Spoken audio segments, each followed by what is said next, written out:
Seringkali kebaikan Allah itu kita pandang dari sudutnya yang materi. Allah itu baik kalau kita punya harta yang banyak, tanah yang luas, pabrik yang di mana-mana. Sementara kalau cuma sekadar itu kebaikan Allah, terlalu sedikit orang yang mendapatkannya. Padahal kebaikan Allah tidak pernah berhenti dan meliputi seluruh makhluk yang hidup ini. Karena itu pada kesempatan jumpa sore ini, saya ingin mengajak kita melihat kebaikan-kebaikan Allah dalam bentuk yang lain. Bahwa kita diberikan harta yang banyak, itu kebaikan Allah. Diberikan tanah yang luas, itu juga kebaikan Allah.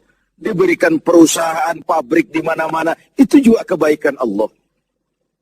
Tapi tidak terbatas kepada itu. Ada kebaikan-kebaikan yang non-materi, yang malah justru itulah esensi kebaikan itu. Mari kita renungkan sebuah hadis, di mana baginda Rasul bersabda, arba'atun.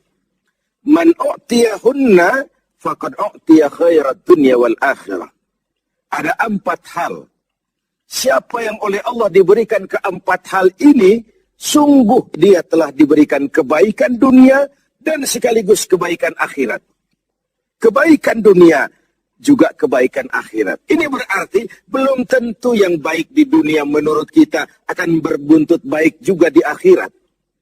Tapi orang yang diberikan 4 hal ini, dia sungguh diberikan kebaikan dunia dan juga kebaikan akhirat nanti. Apa 4 perkara ini? Yang pertama, qalban syakir. Orang yang oleh Allah diberikan hati yang pandai bersyukur. Ada ungkapan, my heart is my home. Hatiku adalah rumahku. Kalau luas hati, rumah yang kecil besar rasanya. Kalau sempit hati, rumah yang besar pun kecil jadinya. Kalau hati sempit, rumah pun kecil, kiamat namanya. Orang yang hatinya pandai bersyukur, bisa mensyukuri nikmat. Dan dengan dia bersyukur, semakin bertambah nikmat itu kepadanya. Banyak orang kaya harta, tapi miskin hati. Ini gejala zaman kita sekarang. Di tengah gemerlapnya harta, dia tidak tahu mau diapakan harta yang banyak itu. Orang-orang sufi menjelaskan bahwa kaya itu ada 2 macam. Ada kaya majazi dan kaya hakiki. Yang disebut kaya majazi, kaya artifisial. Lahirnya dibaluti harta, tapi hatinya miskin. Hidupnya sudah serba ada, tapi dia masih merasa kurang. Rumahnya sudah titik air liur orang melihatnya, tapi dia masih merasa belum apa-apa. Mobilnya berdecak orang kagum melihatnya, tapi dia rasakan itu pun masih belum. Maka dia selalu miskin. Dalam sebaya cukup dia masih merasa kurang, maka hidupnya pun selalu kekurangan. Orang yang diberikan hati yang kaya, sungguh sebuah kebaikan. Hati yang kaya, hati yang luas. Kalau hati luas, tandanya 2, bisa mensyukuri nikmat dan tidak mengingkari apa yang diberikan Allah kepadanya. Tapi orang yang hatinya sempit biasanya tidak pandai mensyukuri nikmat. Dan lebih celaka lagi ini, tidak senang lihat orang lain mendapat nikmat. Orang seperti ini, ya susah gemuk. Sudah tidak bisa mensyukuri nikmat, tidak senang lihat orang lain mendapat nikmat. Tetangganya beli televisi saja dia demam. Nanti tetangganya beli sepeda motor, dia makin gawat. Masuk rumah sakit. Di rumah sakit dengar tetangganya beli mobil, mati dia. Disiksa oleh perasaan sendiri. Begitu orang yang miskin hatinya. Orang yang diberikan hati yang pandai bersyukur, sudah diberikan kebahagiaan dunia dan kebaikan akhirat. Ini yang pertama. Yang kedua, walisanan zakira. Orang yang diberikan lidah yang pandai berzikir. Menyebut nama Allah dalam artian yang seluas-luasnya. Tasbih ya zikir, tahmid ya zikir, tahlil ya zikir. Tapi ada fenomena lain. Melihat apapun yang mengagumkan, dia kembali kepada Sang Maha Pencipta. Itu pun zikir. melihat semesta jagat raya, melihat bintang gemintang bertaburan di angkasa, melihat lautan luas terhampar biru membentang, melihat gunung tinggi menjulang ke angkasa, semuanya mengingatkan dia kepada Allah. Itu pun zikir. Diberikan lidah yang pandai berzikir, mengingat Allah dalam segala keadaan. Dan bukankah Islam mengajarkan seperti itu? Dari hal-hal yang paling kecil, memulai pekerjaan, bismillah. Melihat sesuatu yang hebat, Masya Allah. Melihat sesuatu yang luar biasa, subhanallah. Terkejut, astaghfirullah. Berjanji, insya Allah. Semua dikaitkan dengan Allah. Inilah zikir itu. Hidup yang larut dalam alur ketuhanan. Yang ketiga, wabadanan alal bala'i sabir. Beruntung orang, diberikan kebaikan orang, kalau dia dikaruniai badan yang tegar menghadapi bencana, tegar menghadapi cobaan, kuat menghadapi tantangan. Tantangan itu penting. So, kalau tidak ada tantangan, kita akan tidur. Cobaan juga kita perlukan. Tapi kalau kita tidak sanggup menahannya, larut oleh cobaan itu, kita akan kalah karenanya. Orang yang baik, diberikan kebaikan dunia akhirat, punya badan yang tegar menghadapi cobaan. Apa cobaan Allah? Dua macam. Satu ayat menjelaskan, وَنَبْلُوكُمْ بِالْخَيْرِ وَالشَّرِّ. Kami akan coba, kami akan uji kamu dengan yang baik dan dengan yang tidak baik. Dengan yang enak dan dengan yang tidak enak. Dengan yang menyenangkan dan dengan yang tidak menyenangkan. Bukan cuma sakit cobaan itu. Sehat pun ujian. Bukan cuma miskin ujian, kaya pun cobaan.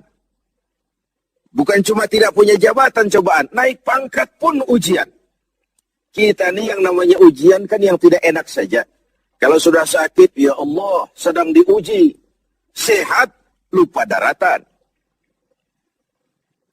Miskin, ujian. Setelah kaya, lupa bahwa itu juga ujian. Fenomenanya apa? Banyak orang lulus ketika diuji dengan kemiskinan. Tapi gagal berantakan setelah diuji dengan kekayaan. Ketika miskin dia hamba Allah, setelah kaya dia pindah menjadi hamba harta. Belum pernah ada orang datang mengeluh, Pak Ustadz, saya sedang diuji oleh Tuhan. Kenapa Pak? Uang saya sedang banyak. Belum pernah. Kalau sudah bangkrut, miskin, baru merasa diuji. Bukankah sejarah syarat dengan contoh? La nufarriqu baina ahadim min rusuli. Kami tidak membeda-bedakan para rasul. Tidak ada rasul yang dia anak emaskan. Semuanya diuji, semuanya ditempa, semuanya digembleng. Semuanya tegar seperti batu karang di tengah samudra.